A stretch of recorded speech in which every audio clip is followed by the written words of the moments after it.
प्रयत्न करण्यात आलाय. काय तुमची प्रतिक्रिया? राजसाहेबांनी देखील पाहणी करून नाही, खरं आता कोणत्याही पुरुषाची किंवा कोणत्याही सन्माननीय भगिनी बांधवाची आदराची स्थानं जी आहे त्या आदराच्या स्थानावरती असं करणं हेच मुळात म्हणजे मूर्खपणाचं आहे. या ठिकाणी सीसीटीव्ही कॅमेरे वगैरे असताना सुद्धा जर काही सापडत नसेल आणि त्या सीसीटीव्ही कॅमेऱ्यातून जर कोणी काय केलं त्याचा जर फोकस नसेल तर सीसीटीव्ही कॅमेरे लावलेच कशाला ते.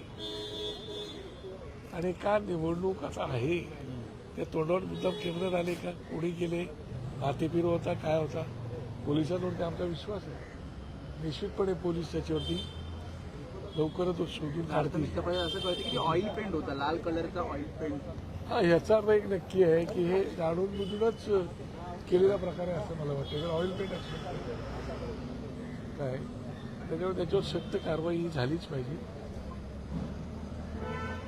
पूर्वी तुम्हाला माहिती आहे की छत्रपतींचा पुतळा असेल किंवा बाबासाहेब आंबेडकरांचा असेल तर अशा ठिकाणी अशा घटना जाणून बुजून दोन समाजामध्ये तेढ निर्माण होण्यासाठी, दोन धर्मामध्ये तेढ निर्माण होण्यासाठी घटना घडत होत्या. पण बाबासाहेबांच्या पुतळ्याच्या बाबतीमध्ये तर आमची म्हणजे माऊलीच होती.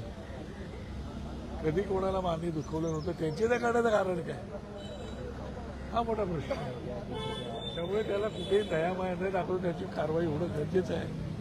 आणि आमच्या हाताला लागलं तर काही विशेष येणार.